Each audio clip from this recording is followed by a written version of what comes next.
몇 가지만 하든지 혹 한 가지만이라도 좋거니라. 마리아는 이 좋은 편을 택하였으니 빼앗기지 아니하리라 하시니라. 아멘.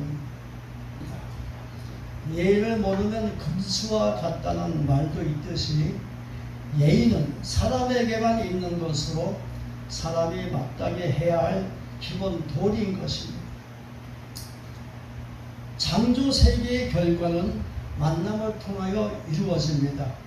꽃은 벌을 만나야 씨를 맺고 바다는 태풍을 만나야 산소를 공급받습니다. 떨어지는 유성도 공기를 만났을 때 빛을 냅니다.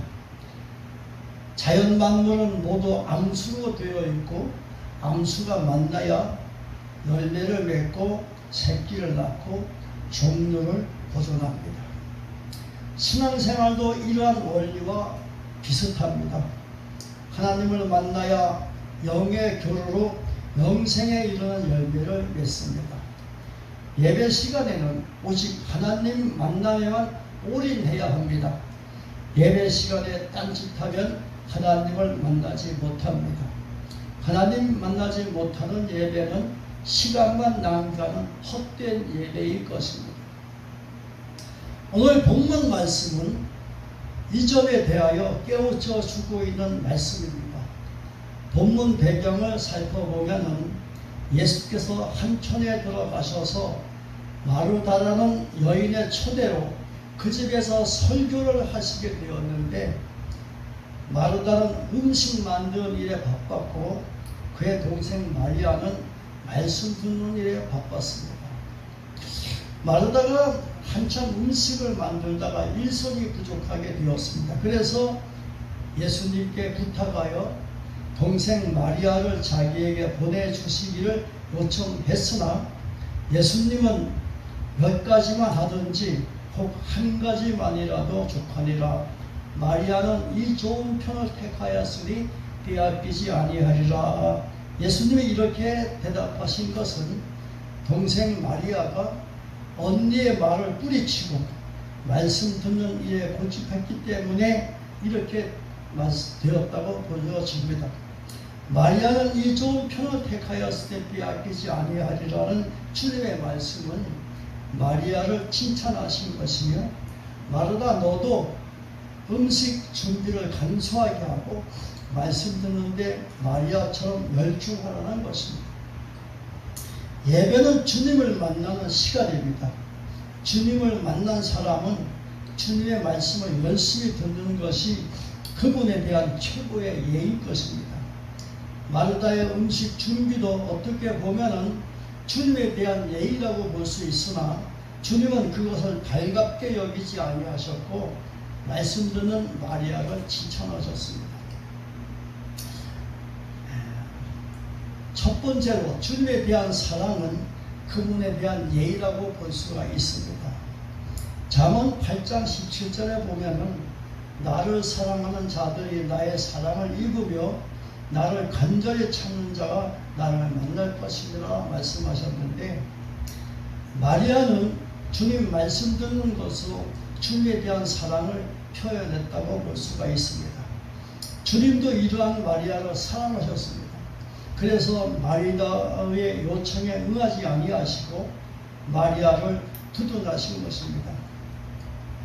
예배자는 예배의 주인이신 주님의 말씀을 듣는 것이 진정한 예배자의 자세며 예의라고 할 수 있습니다. 예배는 히브리어로 아바드인데 존경을 나타내다라는 뜻입니다. 예배는 경건과 의식을 포함하는 존경을 나타내는 표현입니다. 사도 요한은 예배를 주님과 사귐이 있는 것이라고 말했습니다. 요한일서 1장 3절에 보면은 우리가 보고 들은 바를 너희에게도 전함은 너희로 우리와 사귐이 있게 하려 하매니 우리의 사귐은 아버지와 그의 아들 예수 그리스도와 더불어 누림이라, 이렇게 말씀하고 있습니다. 그러니까 요한이 전하는 나를 바로 너희와 우리의 사귐이 있게 하려 하는 것이다. 우리의 사귐은 아버지와 아들 예수가 더불어 함께 누리는 것이다. 이렇게 설명을 드릴 수 있고요. 이 말씀을 전하는 것이 서로 사귐이며, 이 사귐은 예수님과 하나님이 함께 하신 것이라고 말씀하고 있는데, 설교를 듣는 여러분은 목사님과 사귐이 있어야 하고, 그 사귐 속에는 하나님과 예수님이 함께 하심을 믿어야 합니다. 그러면 사귐의 표현이 무엇이라고 생각하십니까? 바로 아멘입니다. 말씀 들을 때 아멘으로 화답하여 말씀 속에 거하시는 주님과 사귐의 소통에 있으시기를 바랍니다. 두 번째로, 주님께 감사 표현이 주님에 대한 예의라고 할 수 있습니다.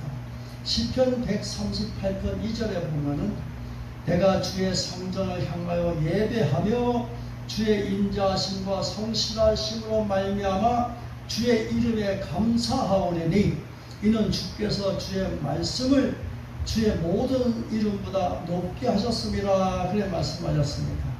여기서 주의 이름의 감사는 말씀에 대한 감사를 뜻하는 것입니다. 주님 자체가 말씀이고 주님을 나타내신 그 말씀입니다. 마리아가 주님의 말씀을 열심히 들어드리는 것은 바로 감사의 표현인 것입니다. 감사에 대한 증거를 성경에서 찾아보면 다음과 같습니다. 감사의 종류를 보면 고린도서 9장 15절에 보면 은사 주신 것에 대한 감사를 말하고 있습니다. 시편 136편 1절에 보면 하나님의 영원하신 선하심과 인자하심에 대한 감사를 말하고 있습니다. 고린도전서 15장 57절에 보면 승리를 주시는 하나님께 대한 감사를 말하고 있습니다.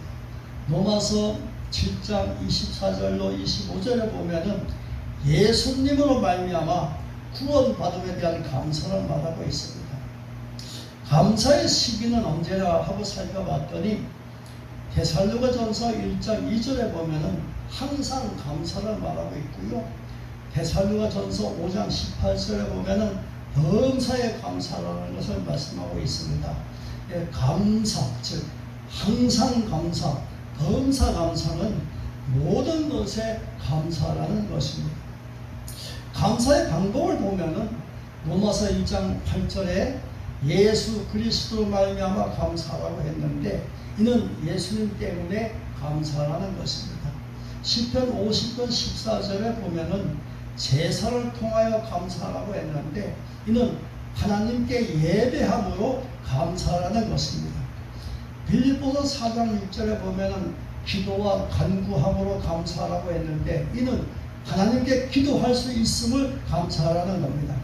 로마서 14장 6절에 보면은 선한 생활로 감사하라고 했는데 이는 하나님 때문에 선하게 살 수 있음을 감사하라는 겁니다.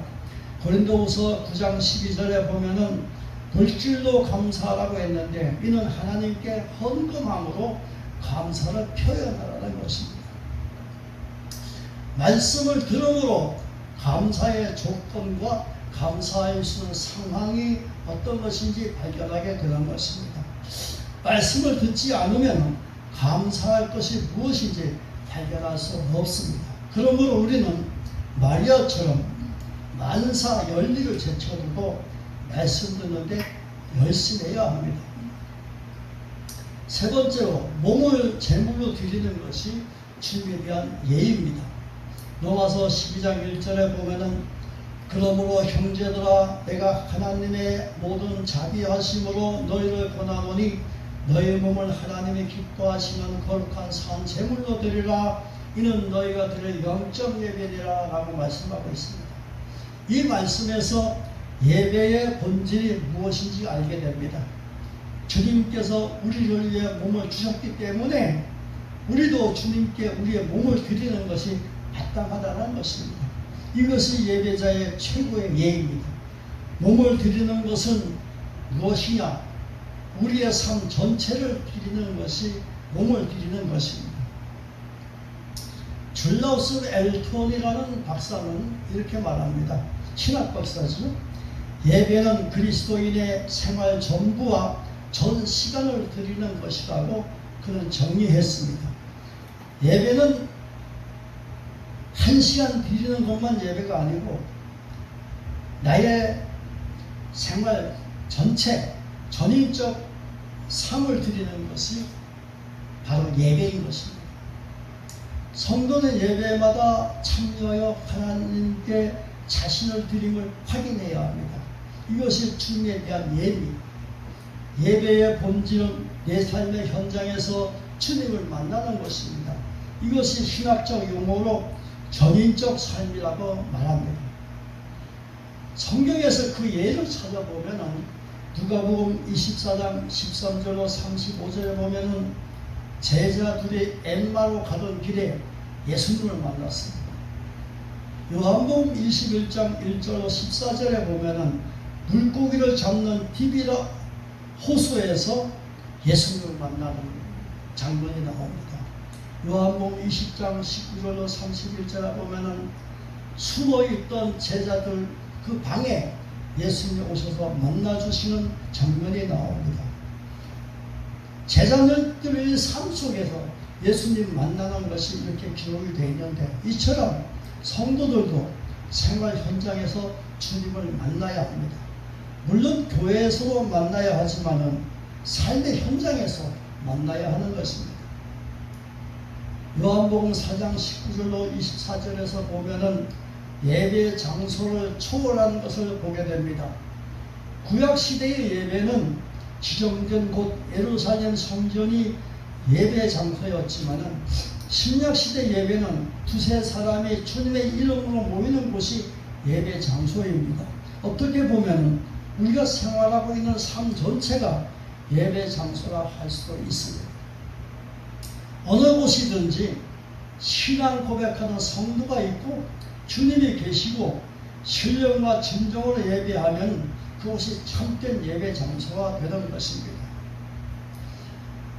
예배 장소는 지정된 곳도 있지만 그러나 우리가 예배 드릴 때 교회에서만 예배 드리는 것이 아니고 직장에서도 모여 예배 드리고 가정에서도 모여 예배 드리고 성도들이 무슨 일을 하든 어떤 단체가 모이든 다 예배로 시작합니다. 그것이 바로 예배 장소가 지정되어 있지 않고 어느 곳이든지 예배할 수 있는 곳을 말하는 것입니다. 그래서 우리의 예배 장소는 구약시대의 예루살렘처럼 지정된 그런 장소가 아니라 성도들이 모인 곳, 거기에 주님이 함께 하시고 우리가 신앙 고백하며 진정과 신령으로 예배하면 그것이 참된 예배 장소가 되는 것입니다. 이제 결론을 말씀드립니다. 하나님이 기뻐하시는 성도는 마리아처럼 주님 말씀을 열심히 듣는 성도입니다. 마르다처럼 자기 중심으로 일하는 성도는 성도라고 우리가 할 수 없는 것이 주님께서 그것을 좋아하지 아니하셨기 때문에 그렇습니다.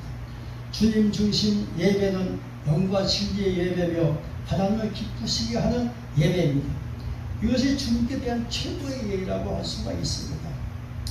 사람들이 만나도 서로 화답을 하는데 하나님을 만나면 더욱 화답이 있어야 하는 것은 당연한 것입니다. 하나님께 대한 화답은 아멘입니다. 아멘은 하나님에 대한 예의이며 설교자에 대한 예의이기도 합니다. 말씀을 들을 때 아멘하여 하나님께 화답하고 예배자로서 예배에 대한 예의를 지키시는 여러분이 되시기 바랍니다. 교회에 아멘 소리가 우렁차게 들릴 때 교회는 부흥했습니다. 오늘날 교회가 부흥하지 못하고 성도가 자꾸 줄어드는 이유는 아멘이 사라졌기 때문에 그렇습니다. 교회 부흥의 열쇠는 아멘하여 하나님과 소통하는 길밖에 없는 것입니다. 그러므로 우리는 죽어버린 아멘을 다시 살려서 교회 부흥의 여건이 되는 여러분이 되시기를 간절히 바랍니다. 기도하시겠습니다. 하나님